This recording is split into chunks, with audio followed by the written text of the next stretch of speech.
Muito bem, pessoal, boa tarde para todos que estão aí, para quem vai entrar, para quem for acompanhar a gravação posteriormente.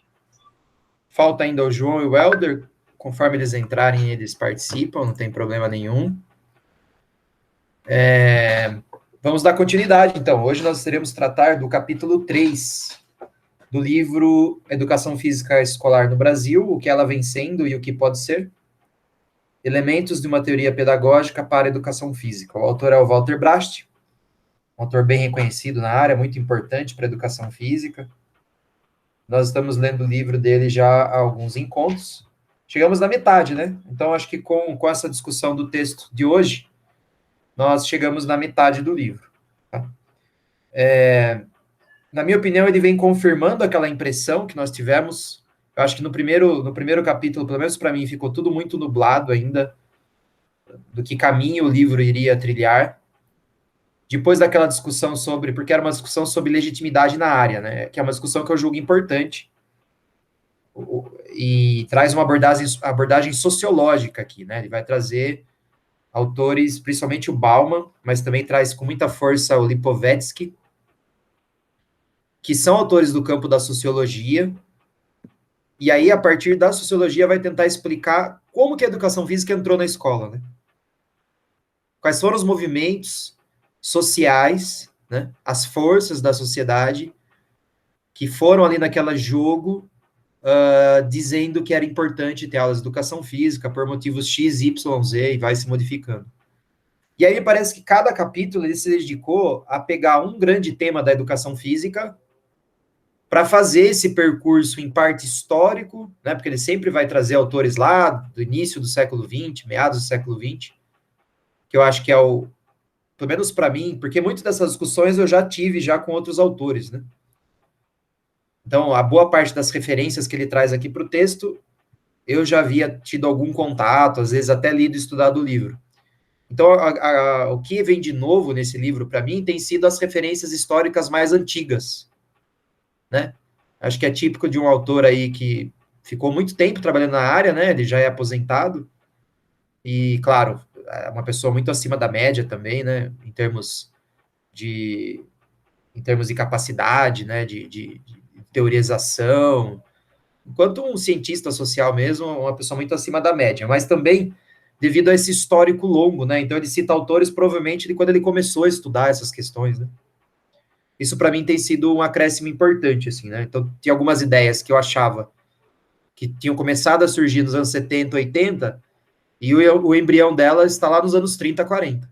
Né? Você vê como esse processo é mais espaçado no tempo do que eu imaginava. E depois do capítulo do lazer, ficou evidente para mim um pouco mais o caminho do livro.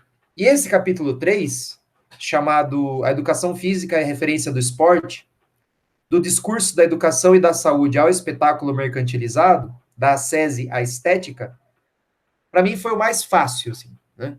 Foram as referências que mais dialogaram com referências que eu costumo ler.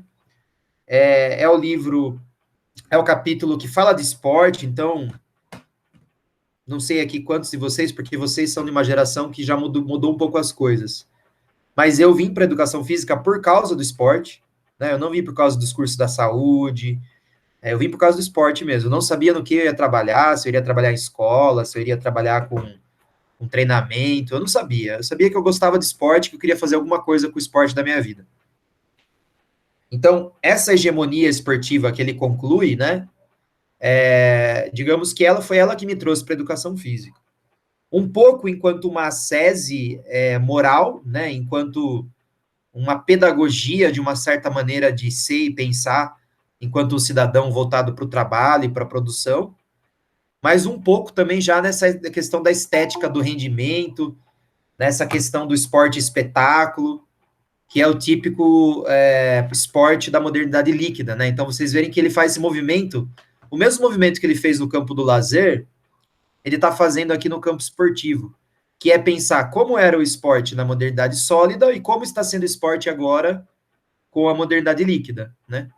Então, assim, a impressão cada vez mais forte que está ficando para mim desse livro é justamente uma releitura de toda a produção do Walter Bracht, no que diz respeito à educação física escolar, sob a luz de Bauman.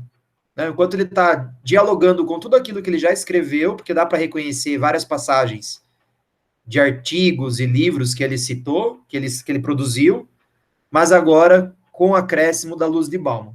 Claro que Bauman não é recente, tá? Eu tenho um livro aqui de 2010, alguma coisa assim, não decorei a data, onde ele já tinha, junto com o Felipe Quintão, escrito um livro, Educação Física a partir de Bauman, tá? Então ele deve estar aí nos últimos 10, 20 anos já dialogando com Bauman, não é uma coisa nova, não é uma coisa de final de carreira. Mas essa análise da modernidade líquida no esporte, para mim, né, descrevendo como foi a luta do esporte para entrar na escola, porque inicialmente houve uma certa resistência dos movimentos ginásticos, então o esporte teve que angariar apoio social, e ele fez isso com o discurso pedagógico de formar o trabalhador, amparado por. E aí ele vai passando pelo tempo e os diversos discursos, né? O discurso nacionalista, que forma identidade, mas vai culminar, né? Por isso que o título do capítulo é da ascese à estética, né? Então o esporte entra na educação física por causa dessa ascese no sentido de uma certa limpeza moral, você ter um certo modo de ser enquanto cidadão que é produtivo para a nação, né? O esporte entra muito nessa lógica. Enquanto o esporte está lá defendendo um certo amadorismo, uma certa ludicidade, um certo passatempo da burguesia, ele é altamente criticado e ele não encontra espaço na escola. Quando ele se propõe a alavancar a produção nacional, a produzir uma identidade, né, de país forte nas seus praticantes, aí ele começa a conquistar espaço na escola. Só que, paralelamente a isso, ele vai ganhando muita importância econômica durante o século XX. Vai movimentando muito dinheiro, vai gerando um mercado gigantesco. E esse mercado vai, então, sedimentar o esporte como conteúdo hegemônico mais forte na educação física. Só que daí já é um outro esporte, né? É um esporte que ameaça a própria existência da educação física. Em algumas escolas, por exemplo, a educação física deixa de existir para ser aula de esportes. Né? Algumas escolas até liberam os alunos da aula de educação física caso você apresente um atestado de que você é sócio da CM, que você é sócio do clube de campo, esse tipo de coisa, que você faz uma escolinha de futebol no bairro. Por quê? Porque o esporte foi tão forte que ele começou até a obliterar o espaço da educação física, enquanto uma prática pedagógica. Aí vem o movimento dos críticos, da qual, ainda que o Bracht dialogue com Bauman, que não é especificamente um pensador marxista, né, da sociologia crítica, etc., e aí eu estou me arriscando para falar isso, porque o que eu conheço do Bauman, que o livro do Bauman são 2 livros, né? Não sou nenhum conhecedor profundo de Bauman. Mas a análise da educação física escolar enquanto da onde vem o estofo teórico para as ferramentas didáticas para uma educação física crítica, o Bracht ainda vai buscar nos autores críticos, naquela, né, lá no movimento que ele começou lá sozinho, ganhou força com a metodologia do coletivo de autores 92, e que é muito forte hoje em todo o país, principalmente no Nordeste, né? O currículo crítico superador, do qual ele foi um dos autores, né? Então ele ainda está nesse mesmo, aquela pergunta que nós fizemos no encontro passado, que tipo de educação física será que ele vai propor? Nesse capítulo se delineia uma educação física ainda amparada lá no currículo crítico superador. Claro que ainda falta metade do livro para frente, mas esses aspectos começam a serem enunciados, pelo menos para mim. Bom, essa era a minha apresentação do capítulo, eu tenho alguns destaques a trazer, mas hoje eu vou deixar aberto, tá? Porque algumas pessoas disseram que ia entrar como ouvinte, então eu não sei quem está afim de falar, quem não está, mas eu sugiro, caso vocês topem ou tenham uma outra sugestão, de fazer uma rodada de impressões de leitura e depois uma rodada de destaques do texto, ou dúvidas. Tudo bem? Então a palavra está aberta, eu não vou indicar ninguém, porque teve gente que se manifestou a vontade de ficar só ouvindo hoje.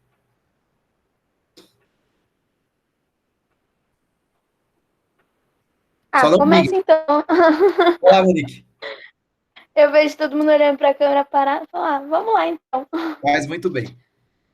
Bom, quando eu iniciei a leitura, que na verdade foi hoje, que eu prefiro fazer a leitura assim no dia em si, recordei bastante o encontro de sábado, quando o Mário estava falando, né, sobre o processo dele ao iniciar a graduação.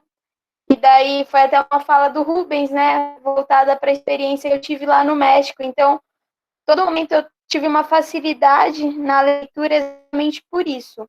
Porém, eu não tive tanta facilidade quando ele estava alguns autores. Bauman, eu lembro por causa do João da iniciação, mas os outros em si eu estava meio, não tenho muito conhecimento em específico deles. Gostei bastante pela linha que ele fez, né? Ele veio falando como o esporte entrou, exatamente como o Rubens falou, dessa barreira com a ginástica. E daí eu achei até legal, logo no começo ele falou, né? Entrava como falando, estamos usando o esporte, mas com os princípios da ginástica. Gostei bastante desse entendimento, né? Não entrou assim, pum, esporte, tchau, acabou a ginástica. Achei bem legal essa relação. Porém, o que me chamou mais atenção foi quando ele veio falando realmente dessa modernidade líquida, né? Ele inseriu a mídia, a comunicação, isso foi o que mais me chamou a atenção. E daí eu tenho alguns apontamentos aqui em específico, né? O herói, o espetáculo, a estrela, achei bem legal essa relação que ele veio trazendo. E gostei muito, ele foi fazendo a linha, né? E quando foi chegando no final, ele veio trazendo a problematização de trabalhar apenas o esporte na escola e toda essa construção que ele fez, eu gostei bastante. Eu, exatamente pensando nas outras leituras que já fizemos deste livro em si, essa foi a que eu tive mais tranquilidade, porque ele foi fazendo uma construção realmente. Talvez o próximo capítulo, Monique, essa parte do herói da estrela eu também adorei, né? O quanto o esporte moderno, sólido, produzia heróis, que eram pessoas que eram símbolos que nós deveríamos seguir. Eu lembrei muito do Ayrton Senna, por exemplo. Talvez o Senna seja ainda num período de transição já, né? O Senna está ali no final dos anos 80, começo dos anos 90, já existia esse processo de estetização esportiva, né? De espetacularização. Então, talvez ele estivesse se referindo mais à seleção de 70, né? Que foi endeusada na época, como uma forma até de uma política de pão e circo aí da política nacional sob o comando da ditadura. Mas o Senna, para mim, também ainda se encaixa no exemplo, né? Como não será produzido outro tipo de herói. Porque, perceba, o Senna era uma pessoa com falhas, ele era uma pessoa ele tinha uma série de problemas, assim, éticos, né? Quem assistiu a pormenores da vida dele, mas a mídia fazia questão de exaltar ele quase como um semideus, né? Porque era a lógica de que ele conduzia os valores de uma nação, então ele não pode ser falho. Ele tem que ser a pessoa que namora com a Xuxa, ele tem que ser a pessoa que tem projeto social. E, de fato, ele tinha diversas dessas qualidades. Não estou colocando a pessoa do Senna aqui em questão. Eu estou dizendo como o processo midiático na produção de herói no passado era feito. E agora é diferente, né? Agora são meio que anti-heróis. Eles são estrelas, porque eles são valorizados pelo desempenho dentro de campo, ou de quadra, ou de pista. Mesmo que ele seja uma pessoa eticamente suspeita, com uma série de atitudes condenáveis, por exemplo, o Neymar, as pessoas não estão preocupadas se o Neymar vai dar uma festa que vai aglomerar 400 pessoas em plena pandemia.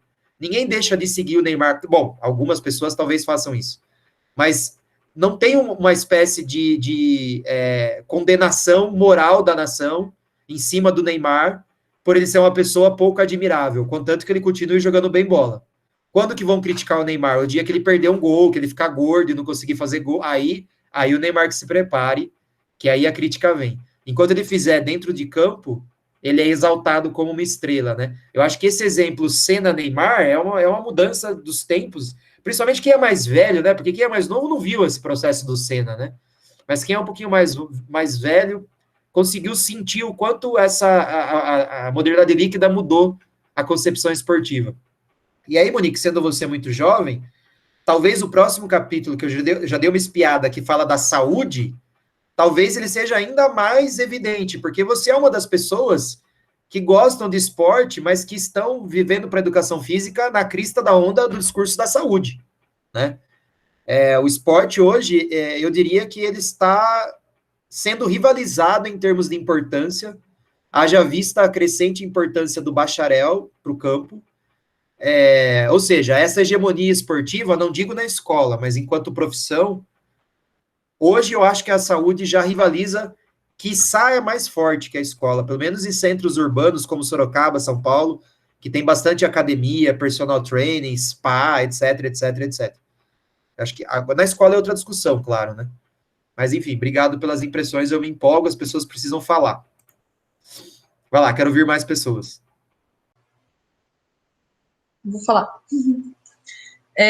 Eu gostei bastante, pegando um pouquinho de rabeira, né, do que você estava falando, que a Monique falou, eu entendi mais ou menos assim, pelo menos foi a minha percepção dessa coisa da educação física escolar, do nascimento dela, de como ela foi introduzida na escola, e como houve essa subordinação em relação ao esporte, e o esporte ficou subordinado à mídia, né? Então, eu não sei se eu posso afirmar isso, mas é essa impressão que me dá, né?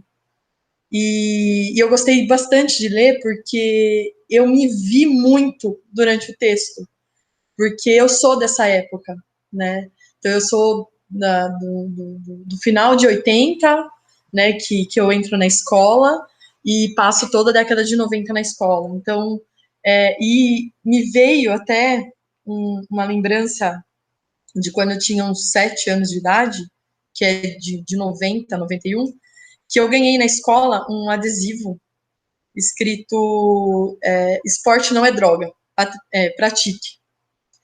E isso, para mim, assim, resume muito o que fala no texto, sabe? Dessa coisa do valor, né, do esporte dentro da escola, de bons hábitos, boa saúde, de dar um direcionamento para o jovem e tudo mais.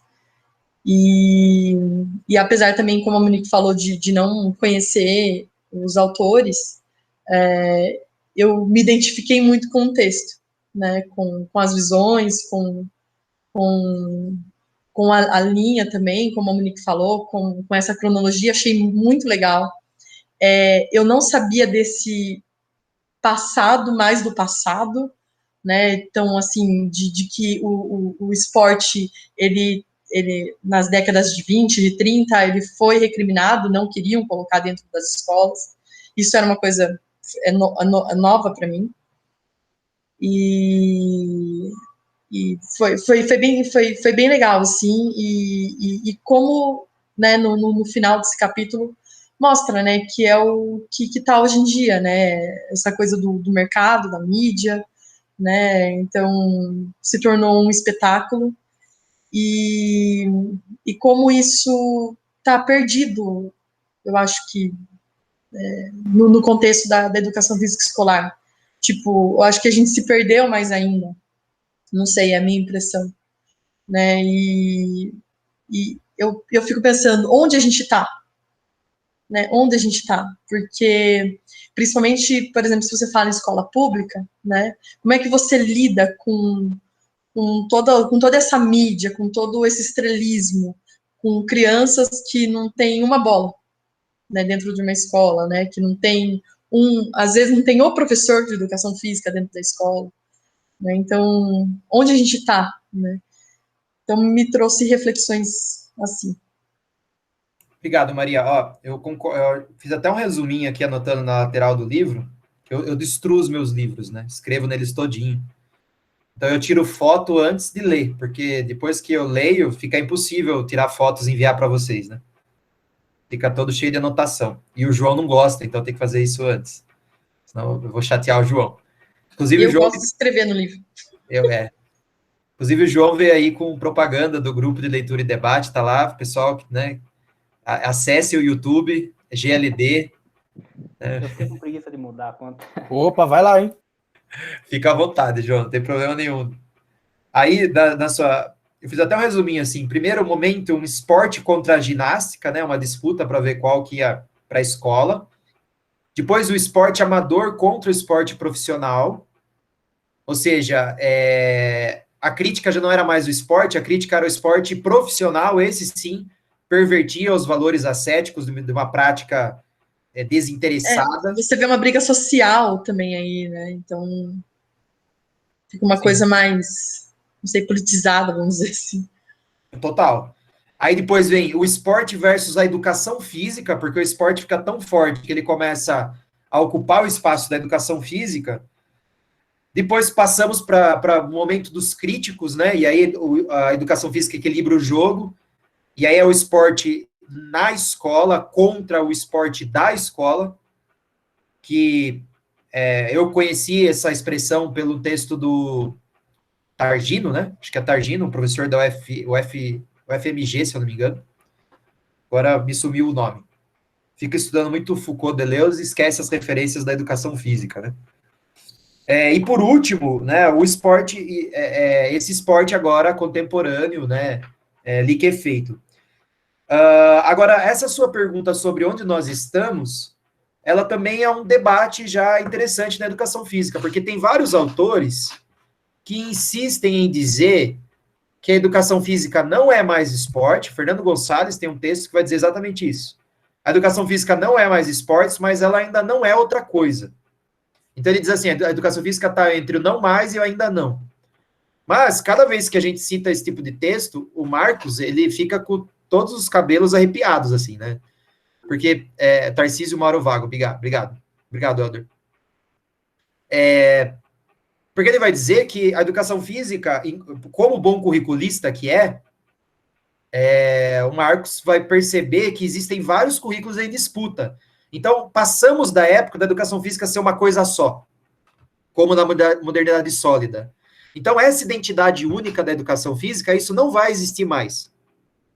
Aquele consenso de trabalho, né, que permeia todo o Brasil, que você se forma sabendo que tipo de atuação você vai ter, isso acabou. Agora, não significa que não tenha nada para pôr no lugar, porque tem várias pesquisas.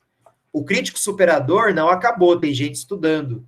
O crítico emancipatório eu vejo menos, mas ainda tem gente estudando. O currículo cultural tá bombando lá, o Marcos está fazendo o grupo dele para frente. Talvez esse livro aqui seja, não sei, talvez ele tenha uma proposta ao final. Então, não param de vir novas propostas. Agora, se isso chega no chão da quadra, é outra história. Porque o Brasil é um país continental, então não dá para a gente dizer... Nós sabemos de muitas escolas que chegam. Nós sabemos muitas escolas que ainda são esportivistas.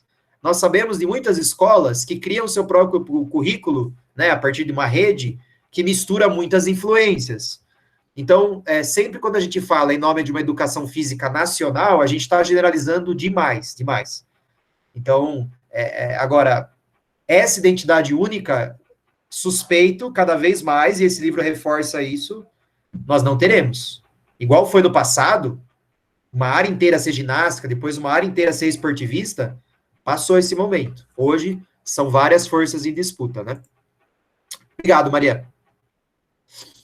Quem vai agora? Não sejam tímidos. Aproveitem o tempo. Vou lá. João Abreu. Vou me concentrando nas impressões, né, do texto. Vou falar bem rápido, assim, que eu acho que uma impressão que fica, né, desse capítulo, de mais um capítulo, né, a perspectiva metodológica que ele traz. Eu acho que, eu não sei se metodológica seria a melhor palavra, mas o que ele se propôs a construir em cada capítulo, sabe? Então, falar sobre os discursos que legitimam a educação física dentro de cada área, né? Então, ele começa explicando o que ele entende por discurso que legitima, né? Traz isso para o lazer e agora traz para o esporte. E eu tô achando bem legal, assim, a construção, né? Você vê como você entende como começa, como termina. No próximo ele começa mais ou menos daquela maneira, termina daquela maneira, né? Eu acho que é uma maneira específica de construir que eu acho interessante. Então, essa é uma impressão que fica do capítulo. Começou a chover. Obrigado, João. Quem segue?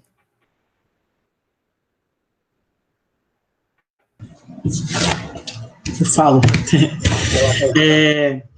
Eu acho que faço das as palavras da Monique e as minhas, né? Foi bem tranquilo de ler. E eu consegui fazer uma relação também com o que o Mário falou e com o que você falou naquele dia, né, no sábado, sobre como a educação física, né, ela enfatizava o esporte e como você muitas vezes iniciava uma graduação porque você gostava de praticar esporte. E legal essa relação que ele faz com a ginástica, né? Tem uma hora que ele fala que a ginástica ela está para a educação física, assim como a gramática está para a literatura e a melodia está para a música. Então, essa relação eu achei bem legal. E aí também ele fala, né, uma parte que como os jogos escolares eles ganham visibilidade, né, na escola, eles acabam sendo muito mais importantes do que qualquer coisa, né? Em vários momentos os alunos deixam de participar da aula para disputar um campeonato, para ganhar um campeonato, e no horário da aula ou fora dele. E aí ele trata também, né, que as técnicas esportivas acabam sendo como principal, né, dentro do sistema educacional brasileiro. Então, é muito mais importante um aluno que seja habilidoso, a formação de um atleta, do que, ou seja, em algum momento, os códigos, né, da instituição escolar é trocado pelos códigos da instituição esportiva. Então, achei bem legal isso. Ou seja, a ênfase está totalmente para o esporte, para conquistas, para as medalhas em jogos escolares.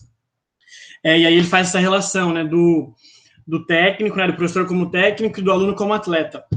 Inclusive, ele até fala que o prestígio, né, do professor ele acaba baseando somente no sucesso que a escola obtém, né, nesses jogos escolares. E aí, achei bem naquela parte, no primeiro capítulo, ele fala sobre o Estado, né? E aí eu fiz essa relação porque ele fala como o esporte ele gera emprego e gera renda para o Estado. Então, ele acaba sendo... E aí ele deixa, né, perde totalmente aquele foco de esporte virtuoso, de esporte formador, né, de educação, esporte como educativo. E aí também, estou olhando as minhas anotações aqui, peraí. Uma parte que eu achei bem legal, ele fala que o esporte ele deixa de ser um direito do cidadão comum e passa a ser um direito do consumidor. Então, eu consigo fazer aquela relação que a gente fez no capítulo passado, que a gente fala, né, como é a ética do trabalho, que ela acaba a ética do trabalho e começa a ética do consumo. Então, essa relação, o esporte ele não é mais direito de um cidadão comum, e sim do consumidor, acaba sendo consumido apenas esse esporte. E achei, você falou, né, a Monique também falou, sobre a relação que ele faz, né, dos heróis lá do passado com as estrelas de hoje em dia. Eu achei bem legal, porque em certo momento, né, a performance desses atletas, o resultado, o ganho, o sucesso, ele acaba vindo acima de tudo e os valores morais, eles ficam de lado, né, não são mais questionados. Acho que eu fiz muita anotação, mas acho que basicamente é isso que eu tenho para falar. É muito legal você trazer de volta o outro capítulo, porque, e o João já apontou esse percurso de escrita, não sei dizer também se metodológico, acho que metodológico para a escrita de um livro, né? Não metodológico enquanto pesquisa científica, né? Mas ele faz o mesmo percurso no campo do lazer, demonstrando o quanto o lazer só é aceito a partir do momento que ele se fortalece como mercado, né? Então, o esporte ganha o seu espaço antes, ele é aceito como, eu acho que ele já era hegemônico enquanto um projeto de ascese, uma ética do trabalho, né? Um projeto moral, mas o quanto ele também se torna mercadorizado, né? O quanto o esporte contemporâneo, ele é muito mais importante por causa do dinheiro do que ele movimenta, do que por causa dos valores que ele incute, né?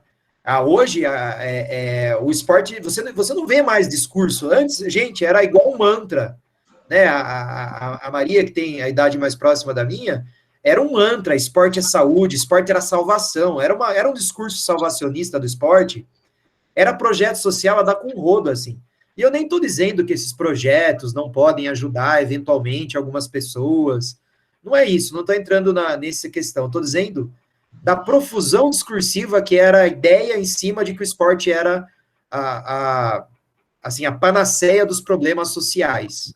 Então, assim, quem viveu nos anos 90 viveu o auge desse discurso, né? Pode falar, Caio. Ele até fala, né, essa parte que você falou do caráter social, no momento ele faz uma relação, ele fala que para o Estado é mais cômodo fazer esses projetos, adquirir esses projetos sociais, do que construir um presídio, ou seja, ele trata o esporte como uma válvula de escape do mundo de droga, né, e hospital também, com a promoção da saúde. Perfeito, eu acho que esse discurso hoje tem perdido força porque o esporte se sustenta economicamente. Então, assim, você escuta, da onde você escuta que é importante praticar esporte, que esporte é saúde? Pessoal mais velho, ou campanhas interessadas em ganhar dinheiro, né, a partir da prática esportiva. Mas antes era assim, era reportagem no Fantástico, era adesivo no carro, era assim, era bem forte essa questão do esporte mesmo. Valeu, Kaique. Midori, quer comentar? Comentário rapidinho. Eu achei o capítulo de leitura bem fácil, que me surpreendeu bastante. Eu não sei se foi a forma que o autor escreveu ou descreveu, ou os textos que a gente já havia lido antes, que acaba facilitando. E, assim, uma coisa que me refletiu muito no texto, pensar, é entender o como funcionou a história da educação física no Brasil, porque eu tive uma vivência diferente, né? Eu vivi em outro lugar. Então, para mim, o entendimento do esporte dentro da escola era outro. E o contato que eu tive com essa educação física no Brasil foi pequeno, um período muito pequeno. Então, foi assim, 2, 3 anos no máximo, que a educação física minha escolar era... As meninas jogavam vôlei, algumas não por causa da unha, alguma coisa assim, e os meninos jogavam futebol. Só que a educação física que eu tive contato, que foi em outro país, era uma educação física que era muito diferente daqui. E é interessante, isso me instiga muito a curiosidade de entender o porquê é tão diferente aqui e de outro lugar. A diferença do esporte dentro da escola, que é esse esporte que incentiva você a dar continuidade na sua vida em coisas diferentes, estimula o crescimento da criança, do indivíduo, diferente aqui do Brasil. Por exemplo, você colocar, vocês estavam falando sobre heróis, né? Heróis e estrelas. Porque você vive vendo reportagens, até daquele cara que tinha matado a esposa, a namorada, não sei, como era o nome dele, era goleiro, alguma coisa assim, que ainda continuava dentro do esporte. Como é que isso pode ser um bom exemplo, né? É o que eles estavam falando sobre moral. E é uma coisa que eu acho muito instigante, porque no país que eu morei, as crianças começam a praticar esporte desde cedo, mas não só por selecionar, acho que no capítulo do livro fala uma parte sobre que os alunos são como se estivessem dentro de um celeiro, né, para selecionar dentro daquele mundo do esporte, os de elite. E é engraçado que no país que eu morei, tem um pouco disso, ao que eu me lembro, não na parte que eu não estudei isso, eu vivi aquilo, né, que você tinha que praticar por você estar interagindo com outras pessoas, para você conseguir desenvolver habilidades, não puramente por você querer para ser um atleta profissional. Eu fico muito intrigado por que é tão diferente, que por mais que a gente tenha tido uma colonização diferente, né, exploratória, eu entendo isso, mas, poxa, por que não evolui a sociedade, né? As crianças são o futuro do nosso mundo. É uma coisa tão complicada você perceber que não existe incentivo para tal. Essa questão eu acho muito legal também, assim, né? Como que a arquigenealogia da educação física nos diversos países.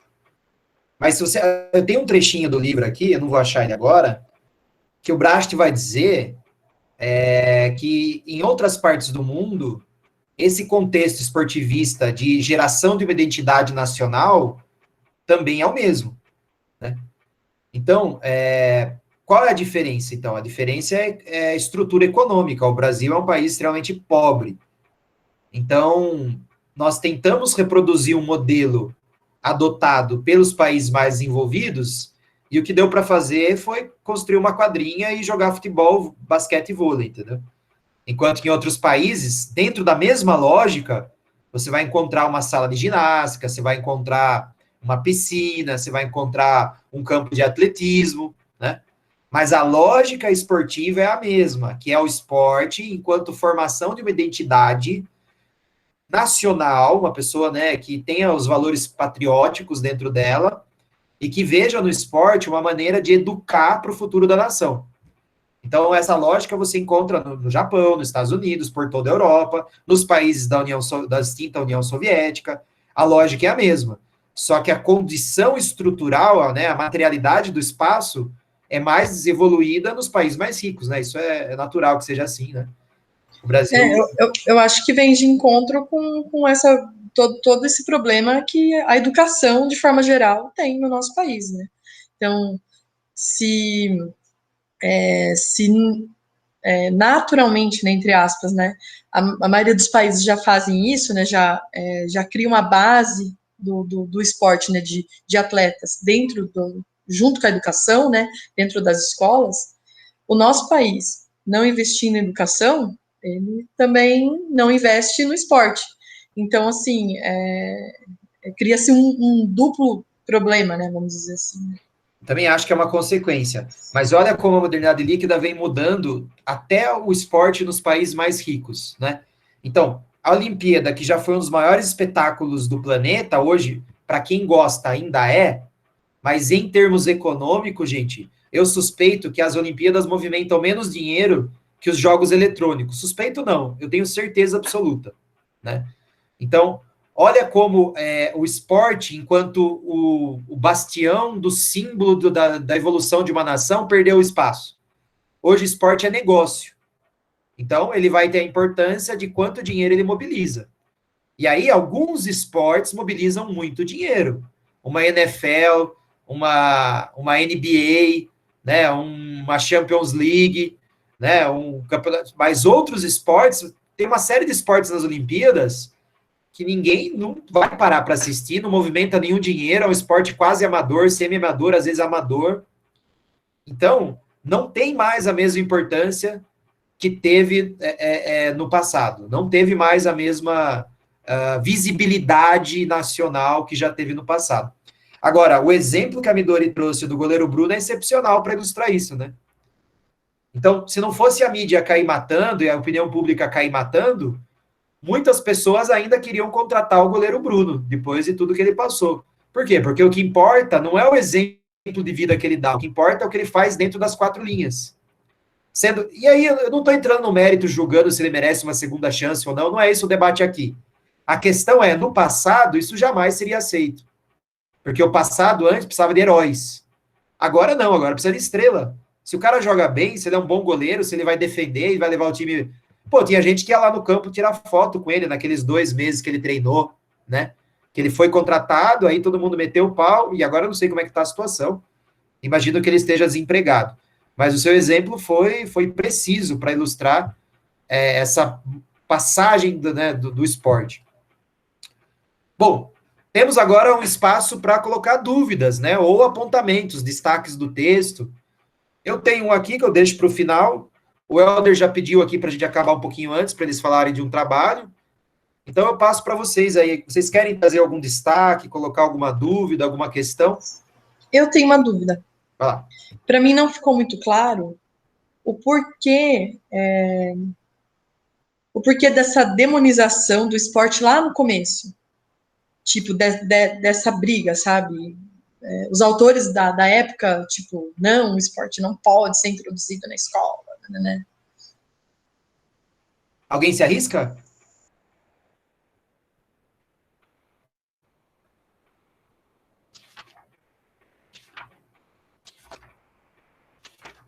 Você perguntou com eu tenho por mim, por ser tá ligado à burguesia, não sei, de ser uma coisa assim, tipo, fútil, vamos dizer assim.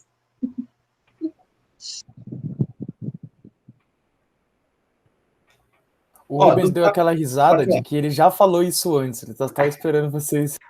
Ele deu uma risadinha assim, né? Alguém se arrisca? Não, se vocês quiserem explicar, é melhor, né? Senão fica aqui, só eu respondo, fica chato. Rubens sendo Rubens.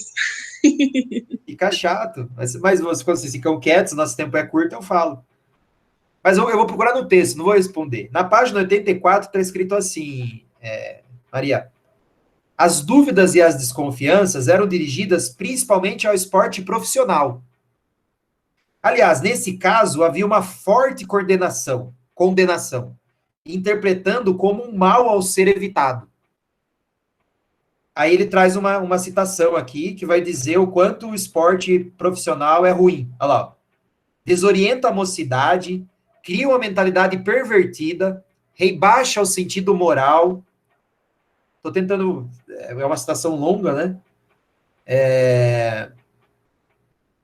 Enfim, a crítica é, assim, porque, para os burgueses, o atleta profissional é como se fosse uma espécie de prostituta, entendeu? Alguém que se vendia por dinheiro. Essa é a questão moral, né? Que eles condenavam fortemente.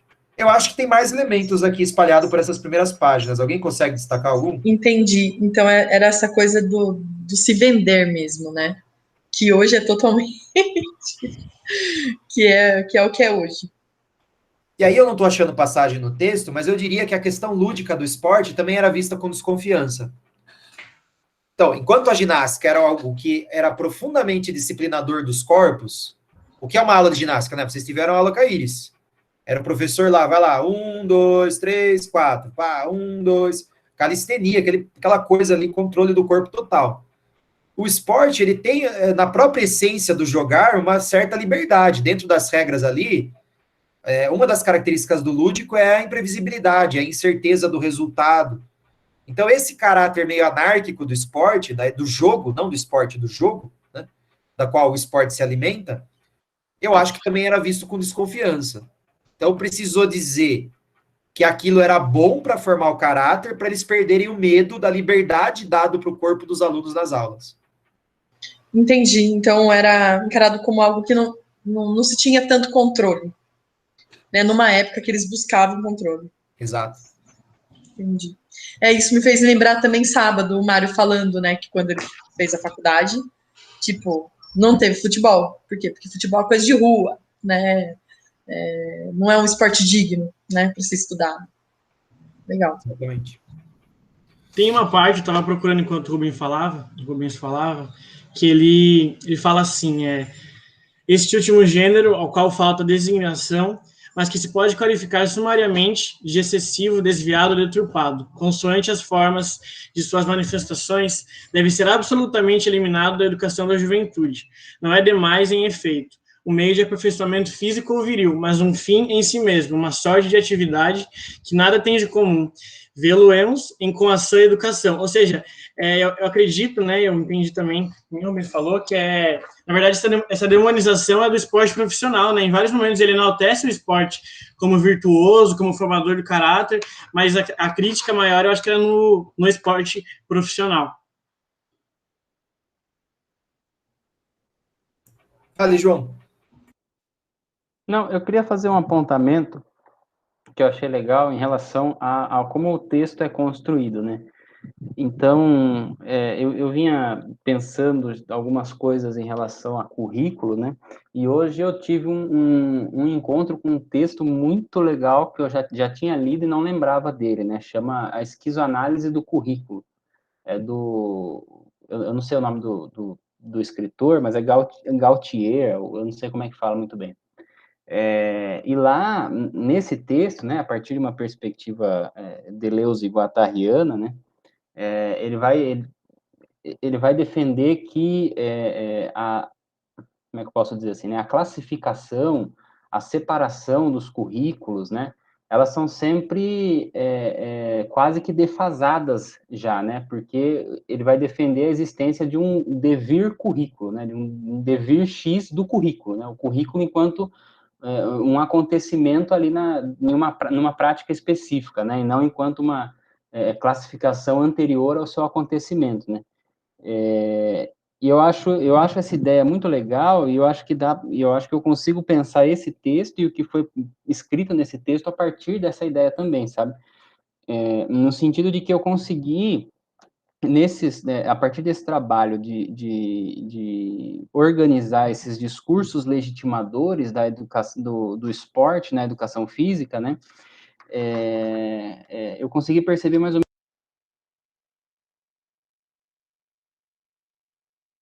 João, você mutou o seu áudio. Opa. Eu consegui perceber que?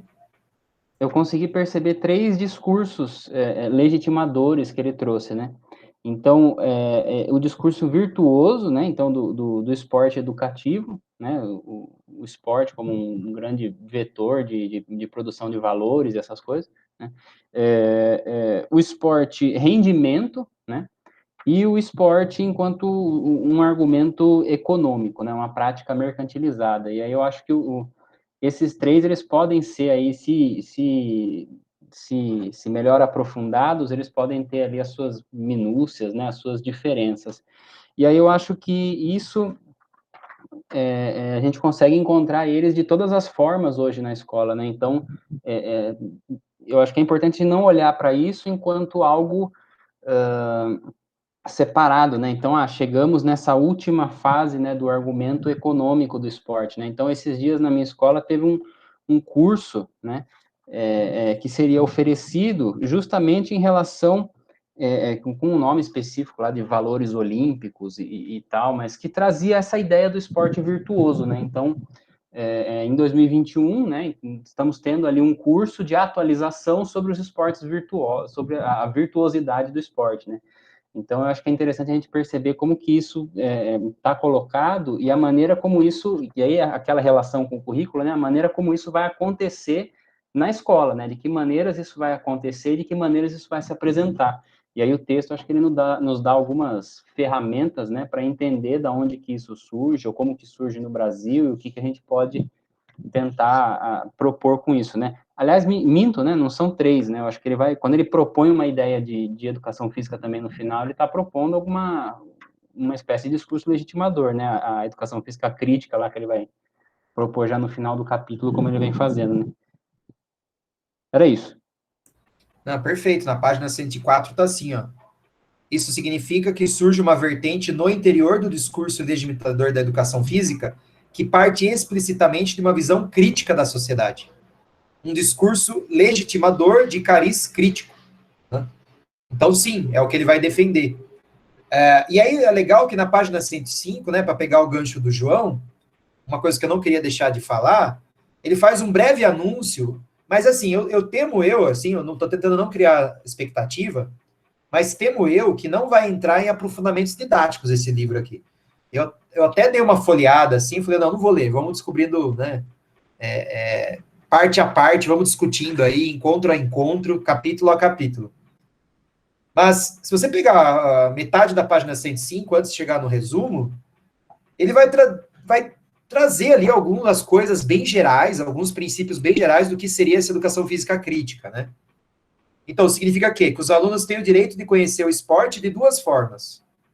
Apropriando-se das técnicas esportivas, de maneira a poder praticá-las como lazer, ou seja, é bem típico do pensamento crítico mesmo, né? Um acesso à produção humana do conhecimento, para que a pessoa possa usufruir daquela linguagem, né? Porque ela seja...